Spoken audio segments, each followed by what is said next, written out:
बिस्मिल्लाहिर्रहमानिर्रहीम। अस्सलाम वालेकुम। Welcome back to my channel educational tips. कैसे हैं सब? उम्मीद करती हूँ सब ठीक ठाक होंगे। तो स्टूडेंट्स, आज ही हम पढ़ने जा रहे हैं क्लास 6 की अमेजिंग साइंस, और आज मैं आपके लोगों के साथ शेयर करूँगी इसकी exercise unit number 3 sensitivity in living organisms की। आज हम आपके साथ एक्सरसाइज शेयर करेंगे। तो चलिए एक्सरसाइज की तरफ चलते हैं।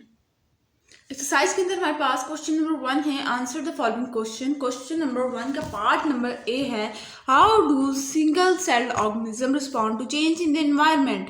अब वो कह रहे हैं कि जो हमारे पास जितने भी सिंगल सेल ऑर्गेनिजम्स हैं, यानी कि जिनका एक सेल होता है, वो ऑर्गेनिज्म कैसे अपने एनवायरमेंटल चेंज के ऊपर, यानी कि जो उनका एनवायरनमेंट जब हमारा चेंज हो रहा होता है, कैसे रिस्पॉन्स करते हैं, उनका क्या रिएक्शन होता है, क्या उनकी स्ट्रेटजी होती है उसको चेंजिंग के वक्त।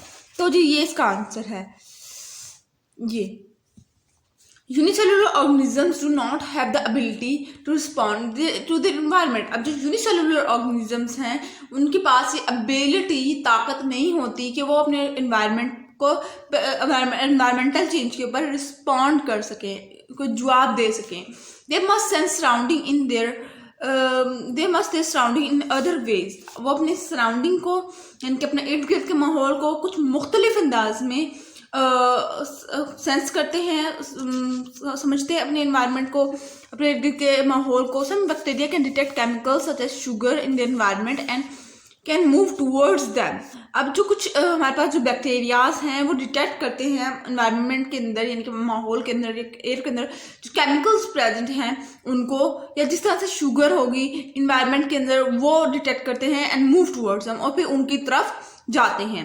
Photosynthetic protist like Euglena can detect light using special sensors. अब जो फोटोसिंथेटिक प्रोटिस्ट है, ये जिस तरह के हमारे पास यूग्लिना है, ठीक है, ये क्या करते हैं, ये डिटेक्ट करते हैं लाइट को और यूज करते हैं स्पेशल। अब लाइट को डिटेक्ट करने के लिए वो अपने स्पेशल सेंसर्स का यूज करते हैं, जिसके थ्रू वो लाइट को डिटेक्ट करते हैं। ठीक है, सॉरी बच्चे, आज मेरी जुबान में ना छाले निकले हुए हैं, इस वजह मैं थोड़ा रुक रुक के बोल रही हूँ, मुझे बोला नहीं जा रहा। ठीक है, तो इस चीज़ पे कॉम्प्रोमाइज कर लीजिएगा। चलिए अब आगे चलते हैं बी पार्ट पर। व्हाट इज सेंसिटिविटी, यानी कि नज़ाकत क्या है।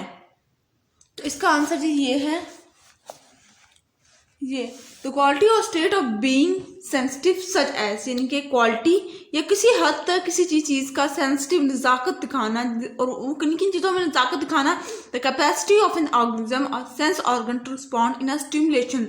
इरिटेबिलिटी, यानी कि चिड़चिड़ापन या बहुत गुस्सा आता है ना, इस टाइम हम लोग कहते हैं कि क्या कर रही हो, इरिटेट हो जाते हैं हम किसी शख्स से।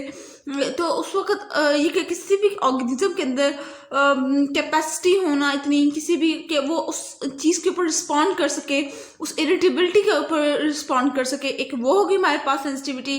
फिर दूसरा पॉइंट पे आप लिखेंगे तो क्वालिटी और state of being hyper sensitive, यानी कि बहुत ज़्यादा सेंसिटिव हो जाना, बहुत ज़्यादा नज़ाकत दिखाना। The degree to which a radio receiving set respond to incoming waves. और फिर वो डिग्री, यानी कि वो एंगल जिस पे रेडियो जो है वो हमें वेव्स प्रोवाइड कर रहा है, यानी कि जो रेडियो लोग सुनते होंगे, आज भी, पहले पुराने दौर में सुना करते थे, अब तो बहुत ही कम शायद लोग सुनते हो। तो उस रेडियो की जो वेव्स हमारे सेट तक आ रही है, वहां तक की वो जो डिग्री है उसको भी हम लोग सेंसिटिविटी कहते हैं। ये 3 पॉइंट्स आप लोगों ने लिखने हैं। ठीक है, उसके बाद आ जाते हैं सी पार्ट पे। What are tropic movement. Tropic movement क्या है? ट्रॉपिक मूवमेंट और tropism as the directional movement of particular part of the plant in response to environmental stimuli। movement, tropic movement, ठीक है, ट्रॉपिक बात नहीं समझ आई, मूवमेंट यानी कि हिलजुल होगी, या फिर आप उसको ट्रॉपिज्म कह दें। एज द डायरेक्शनल मूवमेंट, यानी कि किसी भी डायरेक्शन में मूव करना, of a particular part of a plant in response to environmental stimuli, यानी कि किसी भी प्लांट के किसी भी पार्ट का एक जगह से दूसरी जगह तक मूव करना इन्वायरमेंटल स्टिमुलाई के रिस्पॉन्स में, यानी कि उसने अपने इन्वायरमेंट को के चेंजेस को डिटेक्ट किया और फिर उसने चेंज किया अपना पार्ट्स को, यानी कि हवा चलती है, ये शायद एग्जाम्पल छोटी सी आप लोगों को समझाने के लिए, हवा चलती है तो लीव्स या जो बेलें होती है ना, जो कुछ प्लांट्स जो बेलें होती हैं, ठीक है, जो बेल होती है ना वो उठ के दूसरी तरफ चली जाती है, यानी कि जिस डायरेक्शन में हवा आती है वो साइड बेल में तरफ को चिपक जाती है, ठीक है। ये मूवमेंट थी उसकी। Notably that movement are slow and are either towards the stimuli or away from it generally a stimuli can either be a positive or negative। अब वो कह रहे हैं कि यहाँ पर एक छोटी सी बात नोट कर ली जाए कि जो मूवमेंट है वो या तो स्लो होगी या तो फिर मूवमेंट जो है वो स्टिमुलाई की तरफ होगी और अवे फ्रॉम इट, या फिर स्टिमुलाई से दूर होगी। जर्नली जो है, अगर हम जर्नल बात करें, आमतौर पर जो स्टिमुलाई होता है वो या तो पॉजिटिव रिस्पॉन्स देता है या नेगेटिव रिस्पॉन्स देता है। उसके बाद आ जाते हैं डी पार्ट पर, how does auxin control tropic response in movement, यानी कि इन प्लांट्स, यानी कि जो हमारे पास यूक्सिन है वो ट्रॉपिक रिस्पॉन्स को प्लांट के अंदर कैसे कंट्रोल कर रहा है वो आपने उन्हें बताना है। They found that a plant hormone called auxin help control the direction of a plant's growth in response to environmental stimuli. Auxin is made up of meristematic regions of a plant, including the very tip of stem and roots, that result in a stem bending towards light। ठीक है।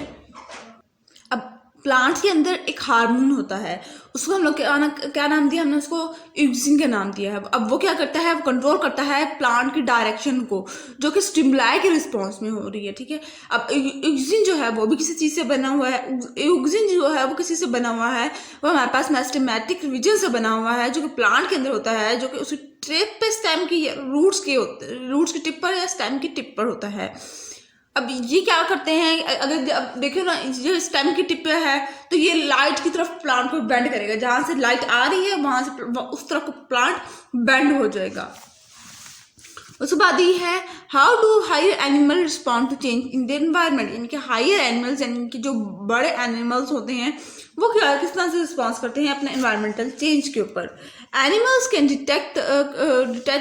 React to climate changes in only 3 ways, यानी कि animals जो हैं वो सिर्फ 3 तरीकों के थ्रू अपने एनवायरमेंटल चेंज को डिटेक्ट करते हैं, यानी कि उनके ऊपर रिएक्ट करते हैं। दे कैन मूव, अडॉप्ट और डाई, यानी कि वो एक जगह से दूसरी जगह चले जाते हैं, यानी कि वो माइग्रेशन का प्रोसेस करते हैं, वो या तो फिर वो उस माहौल के आदी हो जाते हैं या फिर वो मर जाते हैं उस इन्वायरमेंट में, ठीक है। Many animals are moving to higher elevation and latitude to escape warming temperature।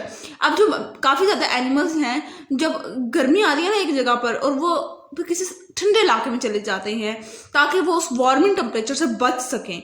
But climate change may be happening too quickly to for most species to outrun it. लेकिन आजकल अगर देखा जाए तो हमारे यहाँ क्लाइमेट इतना जल्दी जल्दी चेंज हो जाता है कि कुछ चीज़ों के लिए, कुछ जानदार मखलूक के लिए इतना पॉसिबल नहीं होता कि वो हर 5वें छठे दिन किसी और जगह पे जा रहे होते हैं। तो यहाँ पर ये ड्रॉबैक आ गया हमारा। उसके बाद आ जाते हैं F, what is coordination. Coordination क्या है, how is it brought about in our bodies, यानी कोऑर्डिनेशन क्या है और ये किस तरह से हमारी बॉडीज के अंदर अमल हो रही है, इसका क्या है रोल हमारी बॉडीज के अंदर। The nervous system help in controlling and coordinating various activities of the human body. अब क्या नर्वस सिस्टम जो है क्या करता है, वो हमारे हेल्प करता है हमारे कंट्रोल और कोऑर्डिनेटिंग सिस्टम में हमारे वेरियस एक्टिविटीज को परफॉर्म करने में। 3 type of nerve, spinal nerve, cranial nerves and vascular nerves run through the body and help in sending and receiving messages in the form of electrical impulse। अब ये जो 3 nerves मैंने बताई थी कौन कौन सी, spinal nerves, cranial nerves and vascular nerves, ये हमारी बॉडी के अंदर जो रन कर रही हैं, यानी कि और क्या करती हैं, ये हमारे एक बॉडी पार्ट से दूसरी बॉडी पार्ट पे मैसेजेस कन्वे कर रही हैं और वो किस फॉर्म में, इलेक्ट्रिकल इम्पल्स की फॉर्म में। तो यहाँ पर हमारे हो गए क्वेश्चंस खत्म। ये देख लीजिए सारे, एक मिनट बाद दिखा देती हूँ मैं आप लोगों को। ये ए था, ये बी है, ये सी यहाँ से लेकर यहाँ तक है, ये नेगेटिव तक, फिर ये डी है और फिर ये E and then F last question, ये ठीक हो गया। तो आज सब हम लोगों ने क्वेश्चंस डिस्कस किए। नेक्स्ट लेक्चर में मैं आप लोगों के साथ बाकी एक्सरसाइज पर डिस्कस करूँगी इंशाल्लाह। मिलते हैं किसी और वीडियो में। दुआ में याद रखिएगा, अपना ढेर सारा ख्याल रखिएगा। अल्लाह हाफिज।